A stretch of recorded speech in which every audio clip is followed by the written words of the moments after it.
Hi guys, how are you? This is Lois. Welcome back to my channel. I hope you're well and safe wherever you are. I have a quick update on Canadian immigration as pertains to international students. So please, you are welcome to this platform. Feel free to invite your friends, welcome your friends and family and your loved ones. Share this video with them. Okay guys, I have to give a disclaimer. I am a regulated Canadian immigration consultant based in Calgary, Alberta only, and I work online. So it doesn't matter where you are, I'm able to assist you wherever you are.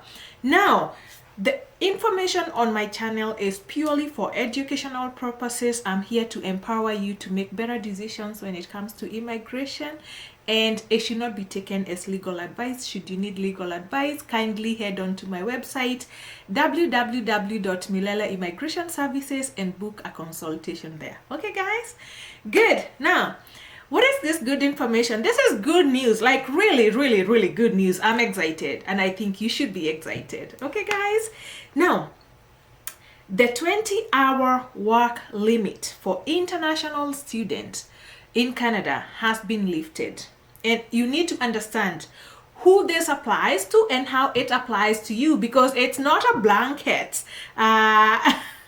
application for everybody. Okay, so guys, just make sure stick through this video. I'm gonna tell you how it's running, who is going to benefit from this, from when until when, and the advantages of this new development in Canada as regards international students. As you all know, international students in Canada can work without a work permit or a labor market impact assessment. Historically, they have been allowed to work 20 hours per week.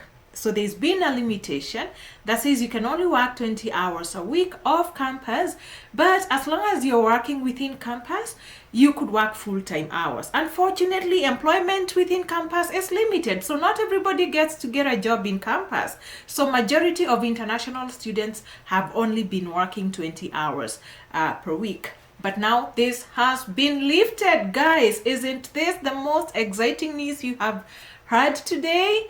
That is wonderful news. And I know you've heard, everybody is talking about this, that there's actually labor shortage in Canada since the pandemic. Okay? And right now, what the government is trying to do is to address these labor issues. And what a better way to address the shortages than by allowing people who are already in Canada and they are authorized actually to work to some extent, fill those shortages without unnecessary delays. Okay, so that is what the government is trying to do, and this is going to be a win-win for everybody. It's a win for the employer, it's a win for the international student, and it's a win for Canada. Okay, and that's why I said it applies to you, it applies to your relatives, anybody who is an international student, and some who are not yet international students. We shall get to that. Okay, as you know, if you're not authorized to work here in Canada today, you need, that is, if you don't have a work permit, if you're not an international student, if you're not a protected person, if you're not a permanent resident or a citizen, that then means you are a foreign national. And to work in Canada as a foreign national, you've always needed an LMI or an LMI exempt job offer for you to be able to acquire a work permit. Okay, now that process is very tedious. I know YouTubers make it look like it's a walk in the park.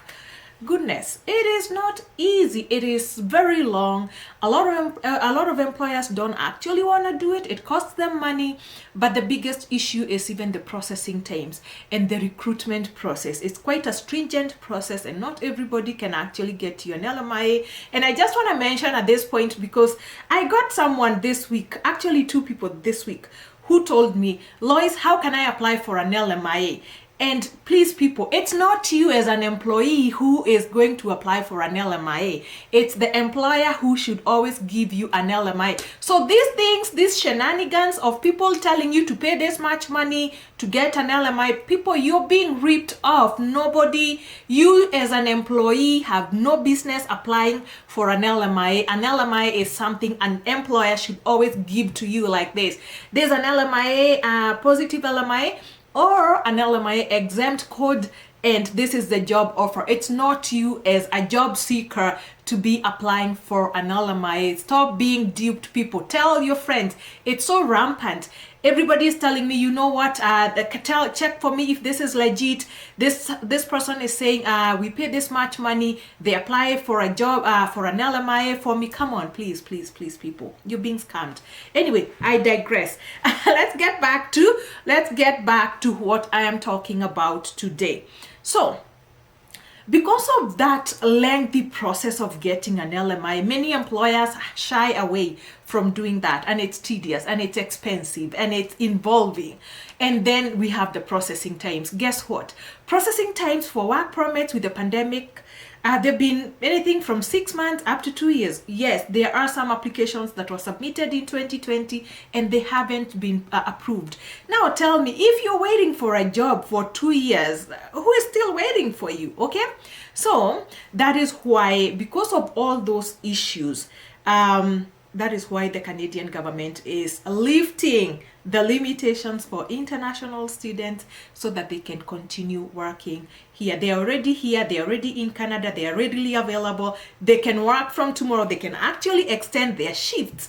So that is why they have lifted the 20-hour. Now, there is a catch. So for this program, it's going to be implemented through a pilot project that is beginning on November 15th, 2022 and ends until December 2023.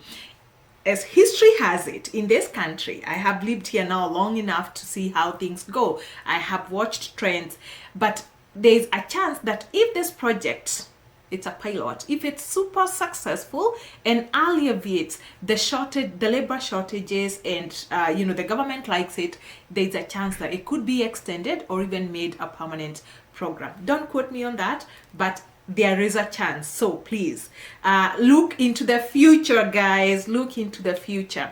Students now have the flexibility to work as many hours as they can master, as long as they remain enrolled in full-time studies. Students, this doesn't mean that you drop out of your studies to work. I know it sounds attractive and enticing, but please do not do that. Just make sure you do not violate the conditions of your study permit. Okay?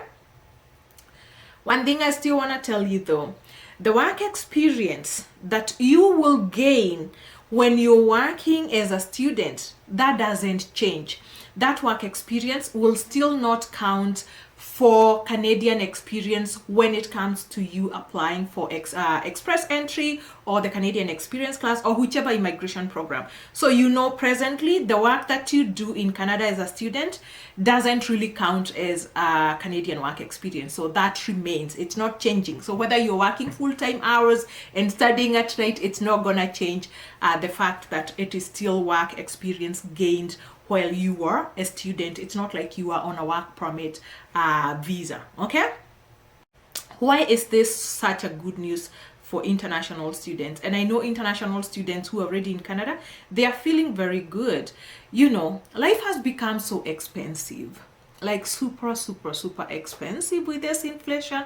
So that means that students can now earn enough money to sustain themselves and adjust accordingly to this cost of living, because cost of living has gone up in Canada, and students are still students. Most of them earn minimum wage, and life is not waiting or even considering that they are students. So this is a really good chance for you to earn and at least be able to make some good money. I have told you in the past, it's usually very hard for international students to earn enough money here to sustain themselves and pay school fees and support you guys abroad, or even support their families abroad.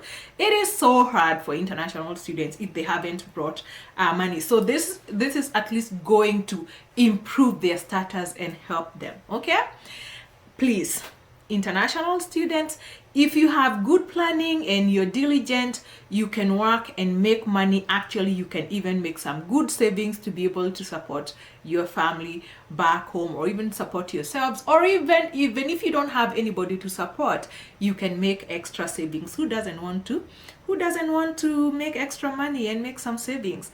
That way maybe you can avoid debt, and you can support your loved ones. Just make sure you schedule your classes in a way that allows you to work more. Okay, you have a chance to adjust your classes. Please do not abuse this opportunity, like to drop out of school, because there's still a limit of days that you can be without school. Rather out of school, 150 days. Do not be outside of school for over 150 days. The reason I'm actually saying this, I understand there are people who've been in a jam, like a financial jam. They don't even have school fees for the next semester, so it makes sense at times to drop. And people usually do this, like at times they drop like a semester and then they go back, because you can always extend your study permit. But make sure that if you're going to drop, you still don't go over the 150 days. Make sure you stay enrolled so that you don't get kicked out of school. Okay, this is not the time to get kicked out of school, guys. Okay, be smart, be diligent, get professional advice if you need advice, just so that you don't violate your study permit obligations. But still, go make money, guys. Make money. Okay, now I know some of you want to come to Canada. You're planning to come to Canada next year, and you're like, yay, Canada now looks so attractive.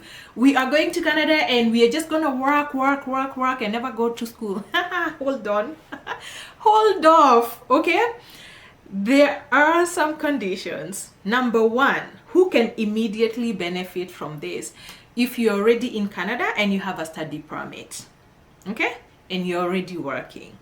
Number two, you must have started your program. Like, even if your class is starting, even if you're in Canada today and your classes haven't started, you can start working full time. That is after November 15. So you must have started your program, your study program.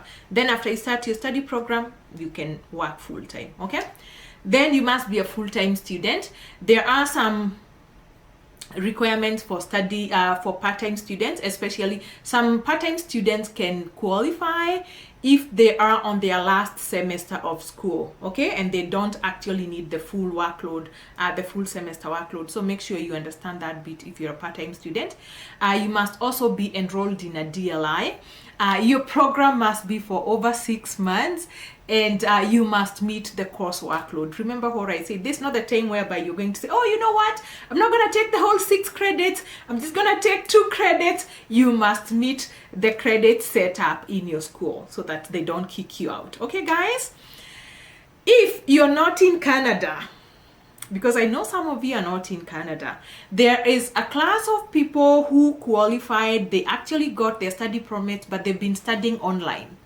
If you got your study permit approved and you're abroad, you can actually qualify for this. So as long as you come to Canada, of course, you won't be able to work in Canada if you're not in Canada, but you can come to Canada and you'll qualify for this program until December 2023. There's another group of people, they still don't have their study permit with them, but as long as you had applied before October 2022, so as long as you applied, before this month, and you're waiting, and then it's approved, if you happen to come to Canada, even if you be coming to Canada in May or June, whenever you come, you will be able to work without limitations. Okay? Again, guys, this is good news.